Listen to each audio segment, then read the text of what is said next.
Hello, my beautiful babies, and welcome back to Arrakis for another Children of Dune Club Session 9 for this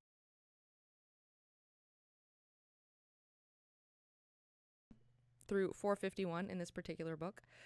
If you're not on this book and you're reading from another book, you need to read to the last sentence in the last chapter is, with this commitment, Leto's awareness slipped into the web of timeless Tao.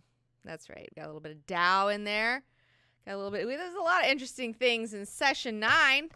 So let's get right into it. Get a little water here. Here we go.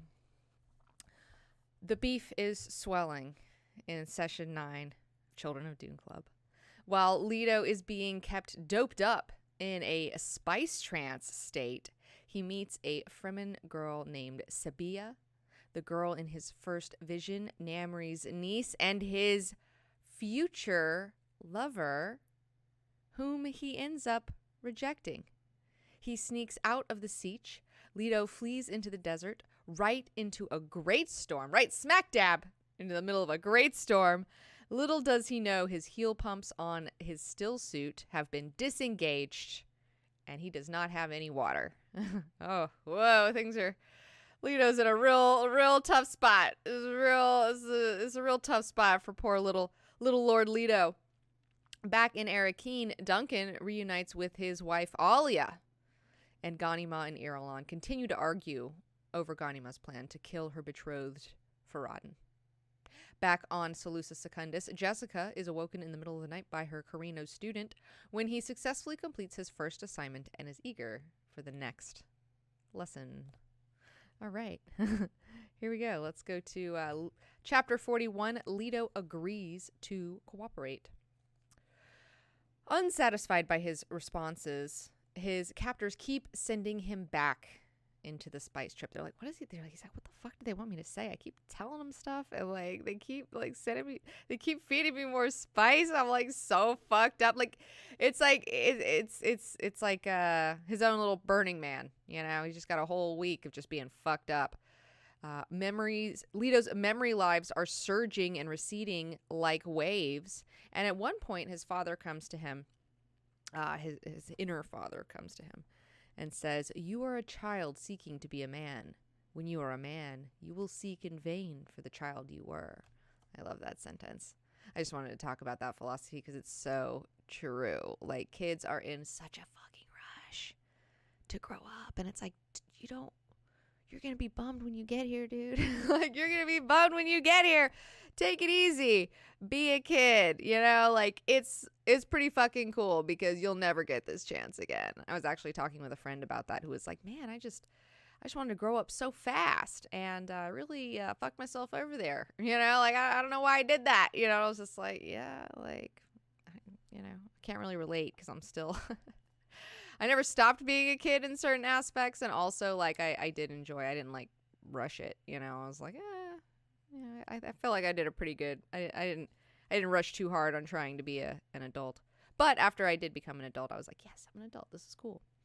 So, okay. After eating another dose of spice-laden food, he sees a sandstorm. He has a vision of a sandstorm. He has a moving image within the sand. Breath became the gold reflection of a moth's eyes, and his own life was reduced to a vicious trail of a crawling insect. It's like, ooh, man, that's a fucked up trip, you know? It's like, what? Whoa, sand's becoming reflections and fucking moth's eyes, and his life is reduced to a crawling insect, and when he's in all of this, he gets a clue when he remembers words from the Panoplia Prophetica from Bene Gesserit. And they say, it is said that there is nothing firm, nothing balanced, nothing durable in all the universe, that nothing remains in its state, that each day, sometime, each hour brings change. And he thinks to himself, man, the old missionary protectiva, they knew what they were doing. You know, they knew what they were doing. They knew about terrible purposes. They knew how to manipulate people and religions, and even my father didn't escape them. Not in the end. you know, like he became a fucking victim of his own fucking religion that he created, you know. It's like, whoa. But yeah, I think it's great to reflect on that, you know, things are always changing. That is the state of the universe. We're in a chaotic universe, you know. It's constantly, you know, chaotic, changing, you know, stabilizing, changing again, stabilizing, changing again. You just kind of have to roll with it. So Leto sits up. He starts fucking with Gurney and Namri, and and they're like, okay, they're like, dude, just tell us the thing, you know, like just tell us what we want to know, and he's like, I mean, you just have one right answer. To claim absolute knowledge is to become monstrous. Knowledge is an unending adventure at the edge of uncertainty. You know, he's like fucking with them so heavy. And we also get another hit of there's no mystery about a human life. It is not a problem to be solved, but a reality to experience. So I'm really glad that Frank Herbert decides to re-inject certain wisdoms. That one in particular is something. I just said that to somebody the other day, and they're like, damn. I was like, that's from Dune. They're like, what? And I was like, yeah. I was like, yeah, that's right, baby. That's in Dune. That's some good shit. That's some good shit. I think about it all the time. And then at one point, Namri's just like, you irreverent little shit. You know, like, you need to shut the fuck up. Like, they're just, like, losing their patience so hard with him. And then he's like, irreverence is a most necessary ingredient of religion, not to speak of its importance in philosophy. Irreverence is the only way left to us for testing our universe. And I was like, yes. I love that, too. He's just, like, he's fucking with them so heavy.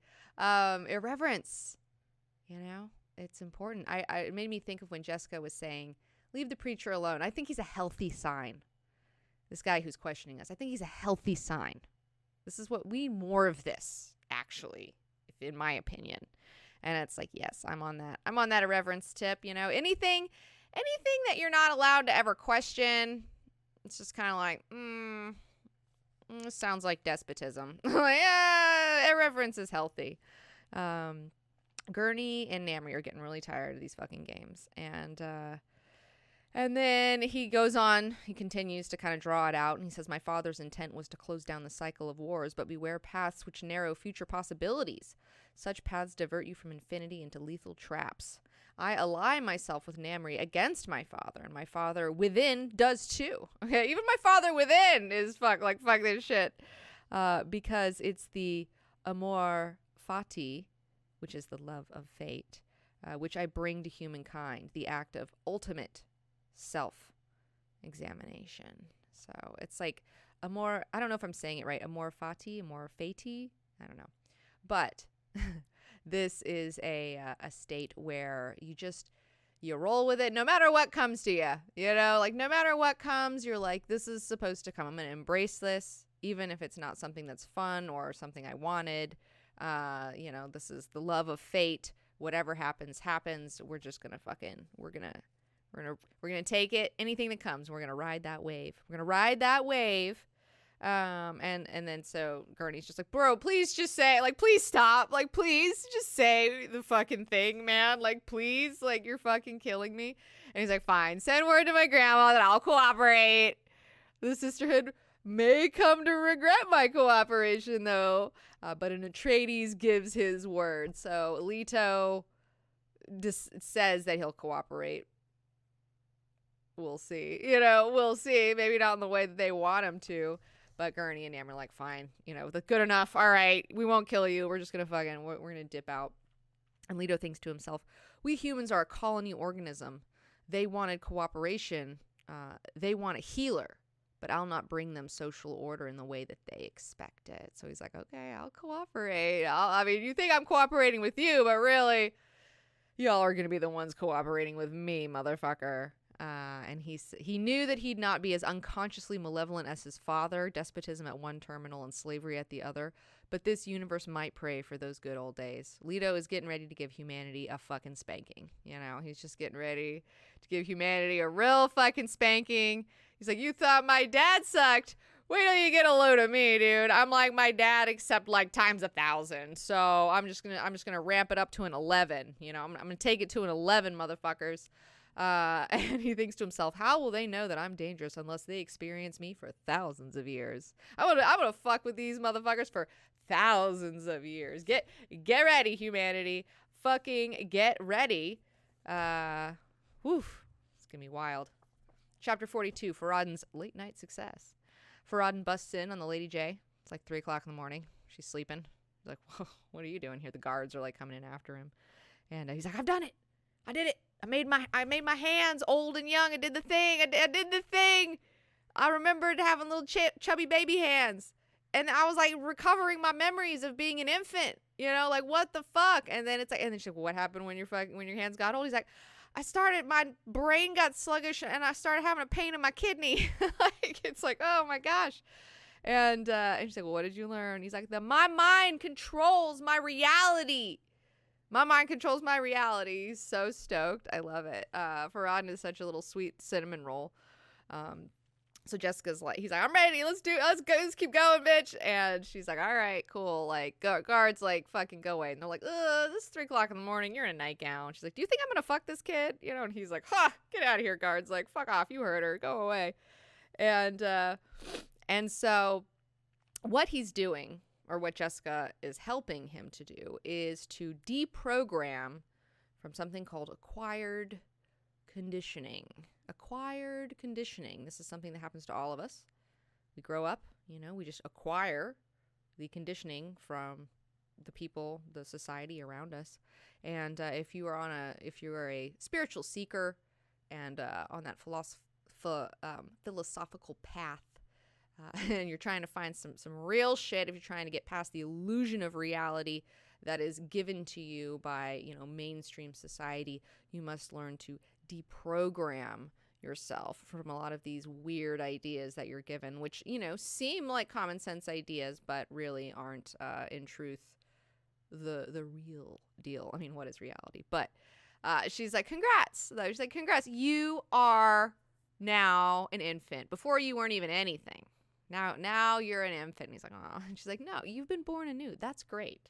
Be excited. But I love how the Bene Gesserit, whenever like someone's like, oh, I'm fucking, look at me, look what I'm doing, they're like, yeah, don't get too excited. You're a fucking baby. Shut up. Like that's like the Bene Gesserit way every time.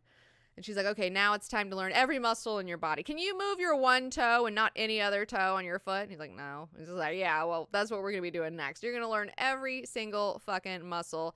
You're going to be able to move it independently of all the other muscles in your fucking body. Whoa, that's fucking insane. Really cool.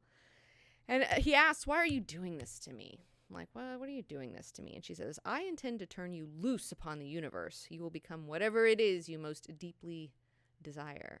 Ooh, that's what, that's what, if I was blessed with a child, that's, I'm going to make you crazy. I'm going to turn you loose upon the universe. I'm going to let you fuck shit up. I don't know what your deal is, but I'm going to let you fuck shit up. And he's like, that's impossible. He's got all these fucking strings, these connections, this house Carino is just like weighing upon him. And she tells him, unless you learn to control your desires the way you control your reality, it's, it's impossible unless you learn to control your desires the way you control your reality. I promise you, if you complete this program of learning, you will be your own man. Whatever you do, it'll be because you want to do it. And he's like, man, damn girl, I believe you. Like, that's wild, but like, I totally believe you. And Jessica's like, man, this kid is awesome. She loves him. I mean, it's kind of like her Paul too, she gets another shot with another young man. And he also kind of tells her in a roundabout way that he sees what she's doing and that he's joining her conspiracy of his own volition. She thinks to herself, just wait until you learn to control your own emotions, BB. Just wait. All right. This is just the beginning. And she goes back to sleep. He leaves. And I love that she's like, oh, tomorrow I'm going to be plagued by casual encounters. And, people are going to be asking me these seemingly innocuous questions because everyone's going to want to pry apart these things that she's saying to Farad'n because she knows they're spied upon. Every word between them is recorded and like looked at and pried apart. So that's wow. Can imagine having to deal with that. What a fucking nightmare. Chapter 43, Sabiha watches over little Lord Leto. So Leto's force-fed another heavy dose of melange, and he's taken outside this time Set and setting. Okay, so now we're going to take you outside. We're going to get you all fucked up, and we're going to put you outside in the sunlight, on the sand. Have fun with that, young kid. And he's mediating a fight between the Baron and the Duke Leto within him. He won't let them talk. They're pissed. They keep trying to, like, act out. And this experience gives him understanding, and he feels more sympathy towards Alia and how she fell into abomination, and more bitterness towards the Lady Jessica for sending both her own daughter and himself, her grandson, into the Valley of Peril to fight abomination and win or die in the attempt. We talked about this a little bit yesterday, or last session. Is people are like, oh, what is she doing? It's like, it's win or die is what she's doing. It's like, you better figure it the fuck out, or like, we're gonna kill you. Like, that's just the deal. This is a Gom Jabbar situation. Leto goes deeper into the trip. He goes into the far future. He sees like a green Arrakis. It's fucking covered in green. Then his awareness plunges backwards, and a voice tells him, "It is not the present which influences the future, thou fool, but the future which forms the present. You have it all backward, since the future is set, an unfolding of events which will assure that future is fixed and inevitable." It made me think of my favorite Wattswave song, Time, where essentially he's saying something similar, though he's not saying that the future forms the present. He's saying the present forms the past, like he's saying, like, we do have it backwards. We think of time as a one-way motion from the past through the present and on into the future. And he's like, we gotta switch that around. Okay, this is a common sense idea. I understand why we think this, but we gotta switch it around. Now, the eternal now is the only thing, and that the past is the wake of the ship. The tail doesn't wag the dog. What happened to you then is a result of what you're doing now. And this kind of reminded me of that. I was like, oh yeah, like that's. I've listened to that Time Wattswave a whole bunch, because time is an illusion, so I'm always trying to work on my time perception. So Leto's scared. He feels himself losing his grip on the inner command of his inner voices. They're all turning against him. Even this one bro who he had trusted, the royal harem. Harem is an obscure person who was not a descendant of one of the tribes of Judah. Descendant isn't quite the right word, but he was a founding father of the tribe of Judah, which is one of the tribes of Israel, the original tribes. There was like 12, I believe. And so yeah, he found this bro in his inner memories, and he was kind of his guard, but even that guy's turning on him.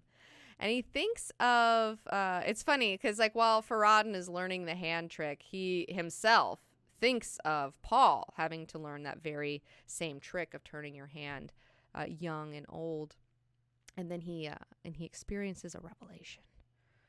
Okay, he has a moment of awakening, a moment of enlightenment, if you will. He thinks about having, he finds a place between being and non-being. He breathes in, yin, out, yang. Man, he's fine. He's balancing. He's finding the balance between the yin, the yang, between being and non-being. He sees that fear defeated Alia. He sees through the illusion of power, and he's able to watch from a center. He finds this center where he can watch his visions and his inner lives without purpose. To struggle against the tide is what causes abomination. It's like you're struggling against it. It's like, no. You gotta find some surrender. You gotta ride the wave. You gotta learn to ride the wave. And he thinks, my memories. I've seen your illusion. You no longer invent the next moment for me. You merely show me how to create new moments. I'll not lock myself onto old tracks. And so this is another thing we talk about, genetic curses or patterns, things that are imprinted in us from our ancestors. And so he's just filled with those. I mean, he can remember all of these lives, all of these patterns. And since now he has like a new perception on time where he doesn't see it, where, the past goes into the present, into the future, that it's the other way around. now he realizes that he's like, oh, these past lives aren't going to, invent the next moment for me. Like, instead, they'll just teach me what not to do. Like, I just won't do those fucking things, and I will break this fucking generational curse. He finds intense inner silence and profound contact with every cell and nerve in his body. He becomes aware of every cell and nerve in his body. Whoa. And somewhere Gurney is worried that they gave him too much. He's like, oh, I think we gave him too much. And Namri's like, don't worry about it. Sabiha's watching him. She'll let us know. This is what Lady Jessica wanted. It's totally chill. So Leto then felt a bright light outside himself and darkness within, which this is also very like yin and yang, the black and the white, the darkness and the light. The darkness was secretive, protective, and warm. The light began to blaze up, and he felt that it came from the darkness within, swirling outward like a brilliant cloud. The multitude of inner lives fell into alignment. Nothing tangled or mixed. They became very quiet in duplication of his own inner silence. Each memory life discrete, an entity, incorporeal, and undivided. This also kind of reminded me of, both the Tao and the Kabbalah have, and also, to an extent, science, if you're one of those science bros, in science you have the Big Bang. So there was nothing, then there was an explosion, and the universe came into being. In the Kabbalistic deal, you have the Ein, the nothingness. There's 3 types of nothingness, actually, and out of that came, Kether, the light. It's always like there's nothing and then there's something. Like that's kind of the deal. Same with like the Tao. Same with even in the Bible. It's like, oh, it was like nothing, and then God spoke the word. The whole thing. So he talks to them. He says, I am your spirit. We're going to have a little meeting, everybody. I'm your spirit. I'm the only life you can realize, everybody in here. I am the house of your spirit in the land which is nowhere, and that land which is your only remaining home. Without me, the intelligible universe reverts to chaos. The creative and abysmal are inextricably linked in me. Only I can mediate between them. Without me, mankind will sink into the mire of vanity of knowing. Through me, you and they will find the only way out of chaos, understanding by living. So he's gonna teach his inner lives and the rest of the universe, all the outer lives around him, that the mystery of life is not a problem to solve, but a reality to experience. He's like, I'm gonna teach y'all how to live, dog. I'm gonna teach you how to. Stop trying to figure it out. Stop trying to know everything. Like, know that you don't know shit. Like, that's not the point. The point is for you to just be. The point, and and that's where he is now. He's just being. So, and it's also interesting too, like on the Kabbalistic tree of life, there's one of the higher spheres. It's a sphere, but not a sphere. It's like not counted, but it's kind of there. It's named Da'at. And that would be the sphere of knowledge. And that's like right before you get to the top 3 spheres, the supernal triad at the top there. And you have to kind of pass through this abyss. It's also known as the abyss because it's like knowledge is a trap. And if you can't transcend intellectual knowledge, you will not be able to pass through onto the divine, onto the next fucking stage. You have to let go of your knowledge at some point. If you wanna continue to go upwards.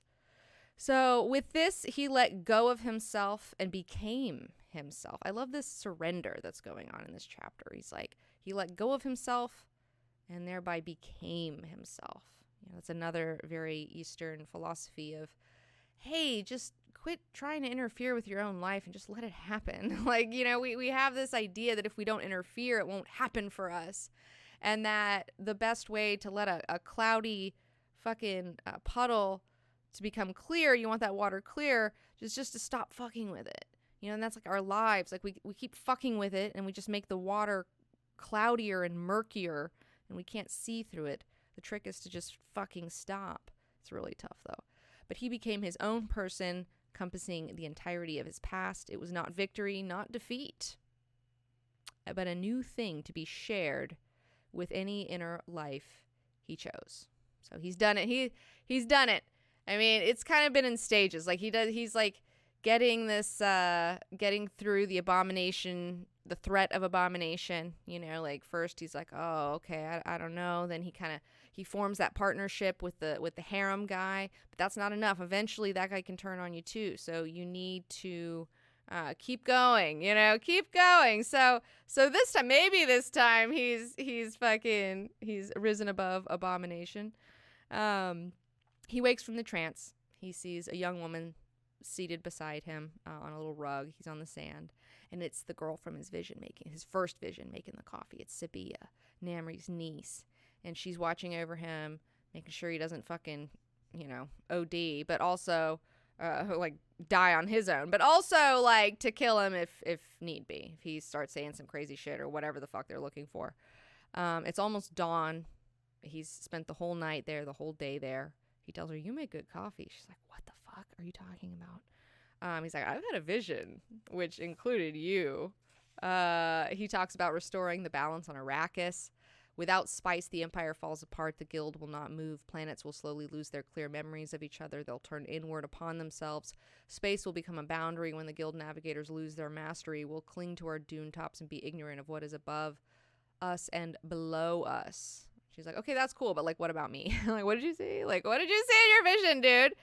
And he tells her, I've become posographic, which means it's like posographic writing system is a system where each symbol represents a concept rather than like a sound or a series of sounds, where it's like, okay, you know, A is ah, you know, that's like a sound, right?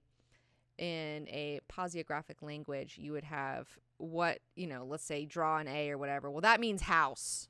Like, that's a concept. It's not. It doesn't mean, like, it's not a sound that you link together and you make words with. So anyways, I'm a living glyph to write out the changes which must come to pass. I must follow the dictates of my new heart. It's a living glyph. And she's like, hey, man, they warned me about you. You better stop with this fucking weird shit. You know, you're like, don't fear me. He's like, dude, you may be 8 years older than me, which makes her 17. You're 8 years older than me. I honor you for that. Okay? Like, I get it. You know, you've been in your flesh longer than I've been in my flesh, but I'm not a kid. I love how he has to say this to everybody like a million times. Like, how many times? He must get so tired of telling people, I'm not a kid, though. I've got millions of lives inside of me. And, like, you need to recognize I've bridged many futures. And in one, I saw us entwined in love. I might be 9, but I fuck you in the future. She's like, I don't, you're 9, dude. Like, that's kind of weird. And she's a little freaked out, but he's like, hey, the idea could grow on you. Don't worry about it. Let's get back to the siege, though. Hey, it could grow on you. And they walk back to Jakaruru. And also, she's like, I don't believe you. But at the same time, she's thinking to herself, she's like, well, I could be like, with a fucking the emperor. I mean, I'd be rich as fuck. But then, like, everybody would like know me, and like that would really suck. Like, oh god. And he's like, I'm the son of Muad'Dib. I'm able to see the future, lady. So deal with it. Plus, I'll get bigger. Okay, like I'm gonna grow. Like, I'm 9 right now. Give me a break. So, anyways, they walk it back, and he says Muad'Dib's high aims had fallen into wizardry, which was enforced by the military arm of Aukaf. Muad'Dib's religion had another name now. It was Xian San Shao, an Ixian label which designated the intensity and sanity of those who thought they could bring the universe to paradise at the point of a crysknife. I love that. Xian San Shao. People are fucking crazy who think they can achieve peace through fucking violence, you know, and it's like, humanity, we never learn our lessons, you know, like, we never learn our lessons. Like, we do that today. We did that in the past. We're doing this shit in the future. Like, I don't know. He also thinks to himself, the planet Ix is actually like, it was the 9th planet and it was a Roman numeral, but they forgot what Roman numerals were. So they're like, oh, the name of our planet is Ix. And it's like, no, it's a 9, but whatever you want to do. Whatever, it's cool. And she's like, and Sabiha's like, how could there be no worms? Like, you're freaking me out. Like, that's kind of stressing me out, dog. Like, so tell me there's gonna be no worms on Arrakis. And he's like, don't worry, baby. I can change anything. I can fix anything. And he speaks of doing brutal things that go against dearest wishes, but must be done. He speaks of killing a friend by not preventing his death, and that he may have to give his sister to a monster. What does that mean? Can't wait to find out. Can't wait to find out. So let's move on to chapter 44, Sunset on the Roof, with Ghanima and Irulan. So Ghanima is on the roof of the keep. Keep in mind, this is the same place that Alia, when she succumbed to abomination, Ghanima is up in the same area, and she's having her own struggle with her inner lives. So she had, when she built the other personality, she found a level of control. She found a level of control. Plus, her mom is like her guard, like the royal harem. Like she's got a guard, and she's thinking about Jessica telling her about the inner lives, how they generally tend to split into benign and malignant, with the malignant uniting in one powerful psyche that takes over time. And she did ask Lady Jessica, why did you abandon Alia? And Jay was like, I fled in terror of what I'd created. So sad. It's kind of like a Frankenstein's monster situation. And Frankenstein creates this fucking thing and then sees it.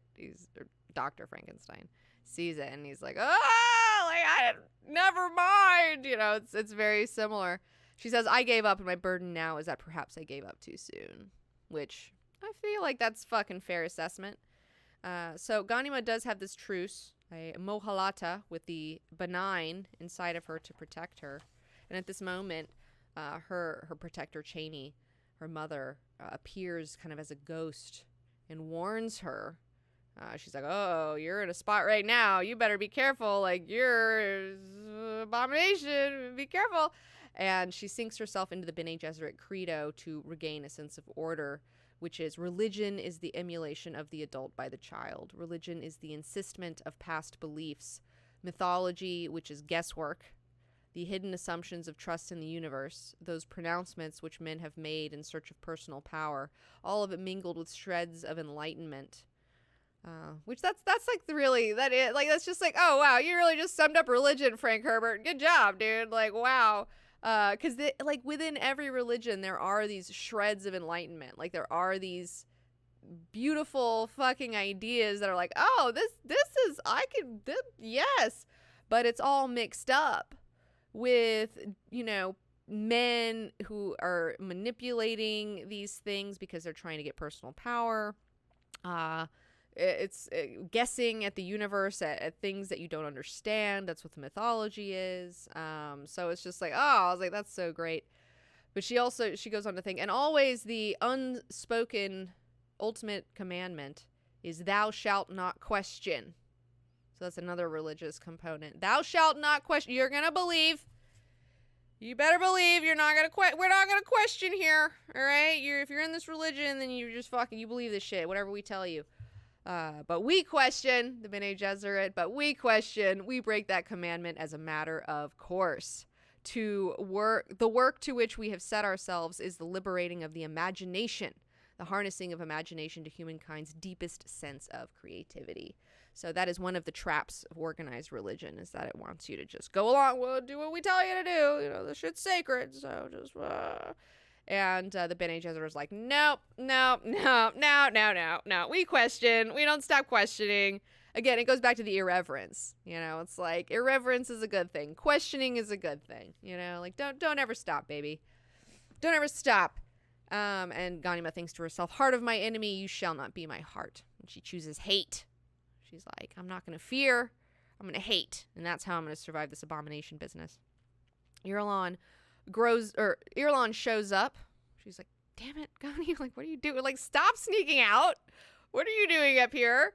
There could be somebody with a fucking rocket or some shit, you know, across the way. Like, what? Like, this is bumming me out. You can't do this. And then Ghani turns around and is like, do you know that the Fremen would, like, kill somebody who went outside without a still suit on? Like, you're doing things that are dangerous to the tribe. You're telling me I'm doing things that are dangerous.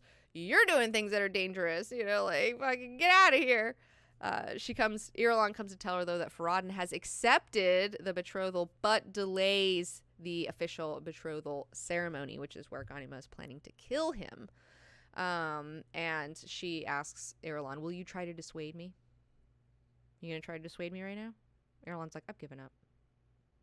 And Ghanima's like, shut up, you haven't given up? And Irulan's, okay, I haven't given up, okay? I haven't given up. You shouldn't do this. This is a fucking bad idea. Please fucking stop. Like, I can't. I am dying here.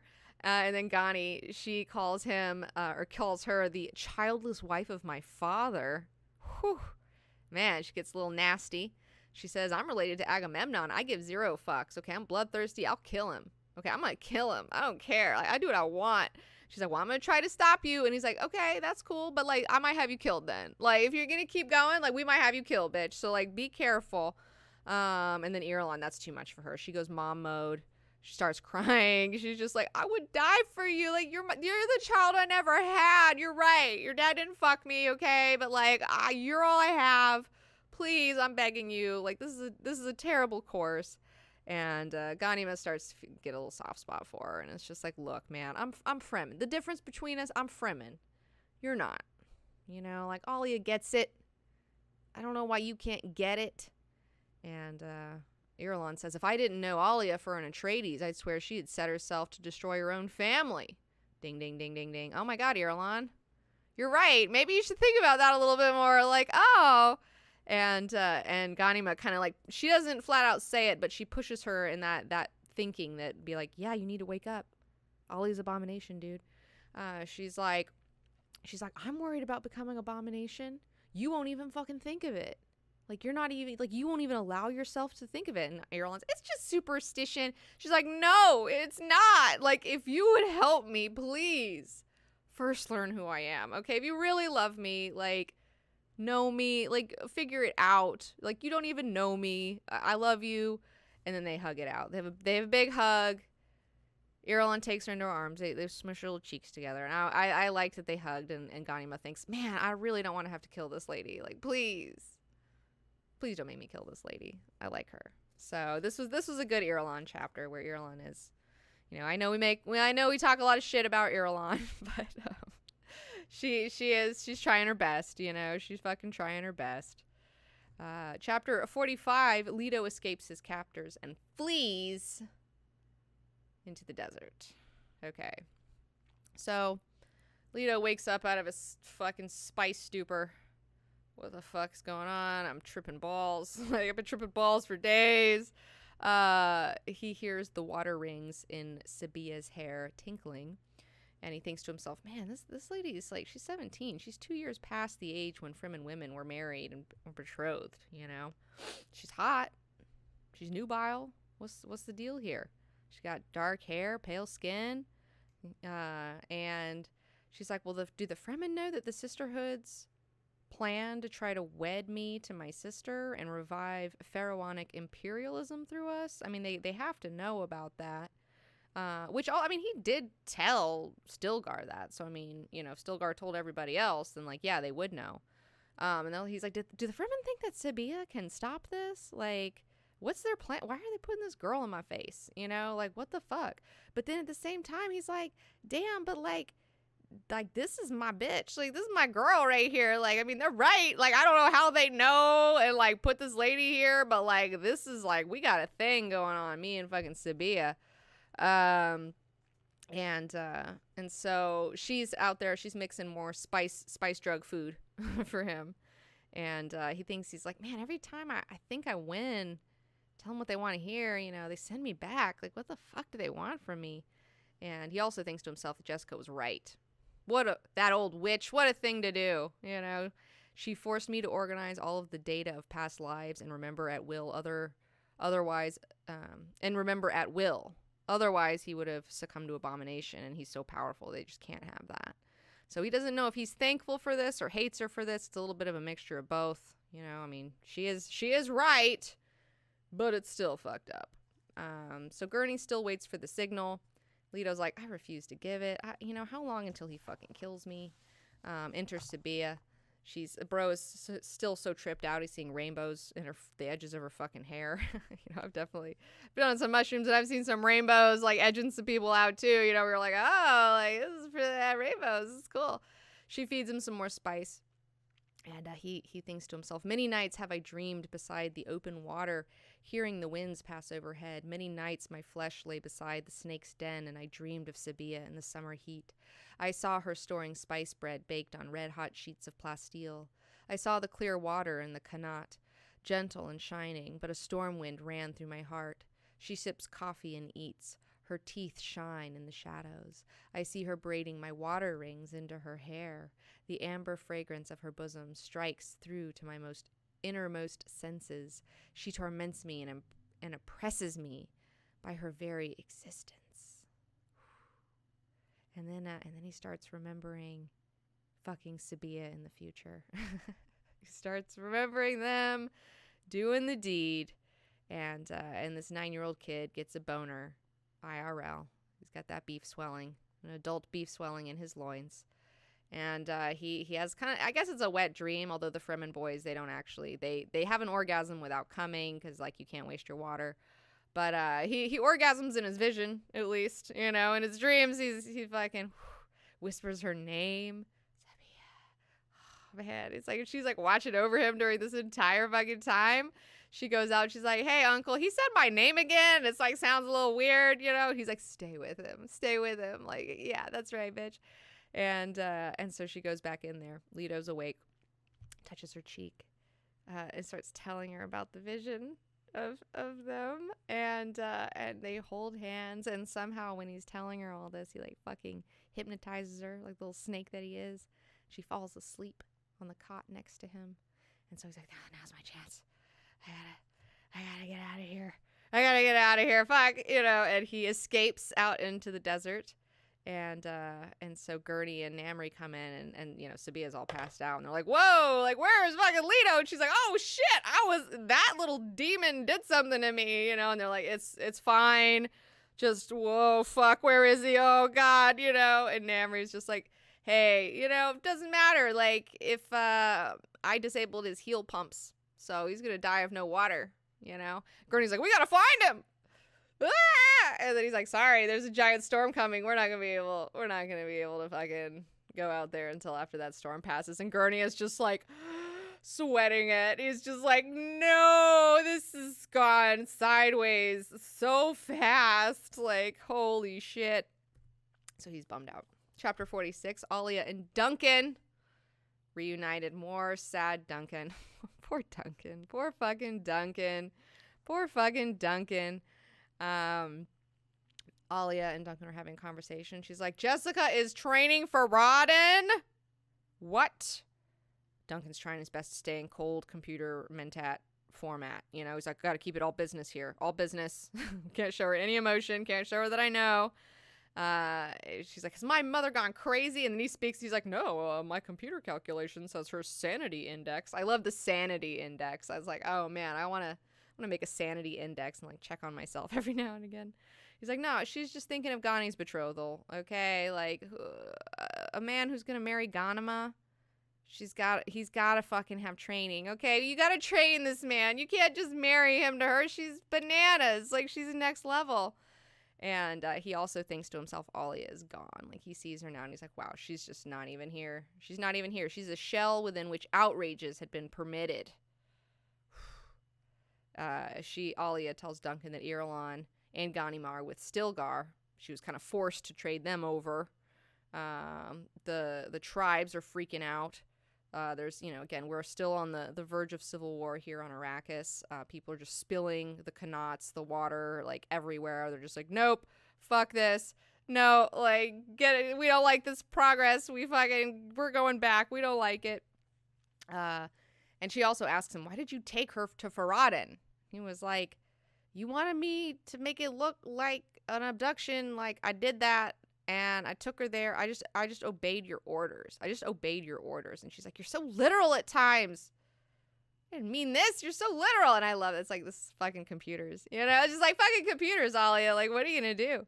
And she's like, fuck, I got to get rid of this guy. You know, I got to get rid of this guy. Evil abomination Alia is plotting to get rid of her husband. And then right after she thinks this, she touches his cheek, you know. He takes her hand and kisses it. And, like, they both can't stand each other. And they're, like, playing out this farce. And it's just like, oh, this fucking poor Duncan. She's like, go to Siege Tabar, Duncan. Go now before I soften and keep you here beside me. I've missed you so. He's like, I've missed you so. But he, like, really means it. Like, I miss you because I know you're gone. You're not here. Like, oh, so sad. She's like, Zia will take you. My girl Zia, she'll fucking take you. And Zia's gonna, you know, take him right into the grave. But Duncan's like, I don't have time for this. He gets in the thopter. He does what he wants. He's like, I'm getting out of here. He cries in the air. He's having a little bit of a come apart. And he's like, let all the waters of Dune flow into the sand. They will not match my tears. This was a non-mentat excess, though. And he recognized it as such, forcing himself to sober assessment of present necessities. Man, there's been so many times where I've had some non-mentat excess emotions. You know, you're like, oh, this isn't me. Oh, God, you know, like, I know I'm just on my period right now. Like, oh, fuck, you know, and once you recognize it, you're able to kind of calm back down and look at it. But he realizes, after he calms back down, that Zia was going to kill him. He's just like, just heartbroken. Just heartbroken. So fucking sad. Poor Duncan. Poor Duncan. Chapter 47, Rider on the Storm. Leto is out in the open desert, all by himself. He's got a little frem kit. He doesn't know that his heel pumps have been fucked up. But he thinks to himself, okay, so here's his plan. The thing had the deceptive appearance of simplicity, avoiding the vision. Do that which has not been seen. He knew the trap in his thought, how the casual threads of a locked future twisted themselves together until they held you fast. But he had a new grip on those threads. Nowhere had he seen himself running from Jakarudu. The thread to Sabiha must be cut first. So he's doing whatever he hasn't seen, you know. He's been in the spice trance like for days and days. He's seen a lot of fucking future timelines, and so now he's like, well, let me just do the thing that I didn't see. How about I do that? And he sees the storm coming. The center is not moving. He's like, fuck, when the center doesn't move, you are in its path. I am directly in the path of this storm. Whoa. And this is like a great storm. The Hanui Na, the Earth's death still. Nobody survives this. Like, it's very rare to survive something like this. And he thinks to himself, for every 100 steps, there must be at least one step aside. You know, so for every 100 steps, I got to do one weird thing that, like, is outside of my vision. He's got Paul's ring. You know, he's got the ducal signet ring. And so now the only way out is in. The only way out is in. I think about that all the time. He decides to ride right into the storm. He's like, you know what? We'll just fuck it. I'm not gonna run away from it. I'm gonna go right towards it. That's what I'm gonna Trades. I'm gonna go right towards the storm. I'm not gonna fucking go get out of it. So he gets a worm. He's thinking, maybe I'll use this worm for shelter. You know, sometimes you can lock them on land and make like a little, you know, little wagon train thing for yourself and protect yourself. But he decides no at the last second. The storm is starting. He's getting in there. He jumps off the worm and he makes a little compacted sand bubble around a still tint. But keep in mind, the sand snorkel, it's not going to work. You can't put a sand snorkel up there. There's going to be tons of sand moving over this place. It's not going to work. So he puts himself into a dormancy trance where his lungs move once an hour. And he might die here. He knows it. He's like, I might die. This is a fucking bad idea, but whatever. There's nothing else I can do. And like I said, he still doesn't know about the heel pump situation. So he's like, oh, I got water for later, you know? And it's like, oh, no, you don't. So he cuts all the threads. He's like, I got to cut all the threads but the golden path, but the thread to the golden path. So I got to get rid of all these threads. This fucking sandstorm will help me obliterate all of these threads, all of these things hanging on to me. And I can return as a caliphate, which is like his father's successor, and not as a despocini, which means direct descendant of Christ, the Desposini. So he's like, I'm gonna be my father's successor, but we're gonna stop with this my dad's a fucking god thing. We're gonna stop with that, and I'm gonna slap the priesthood every time they try to say some nonsense like I'm the son of a god or some shit. Like, we're not doing that anymore. And he goes back into the Tao, and the Tao means way or path. It's how humans ought to behave in society. It's kind of an ethical, moral way for people. And so, yeah, he kind of goes back into his visions a little bit and takes a little nap while the storm rages overhead. So that's it for Session 9. Children of Dune Club Session 10 will be pages 452 through 496. The last sentence of the last chapter is, soon we'll dispute as man to man, and only one vision will emerge. Whoa.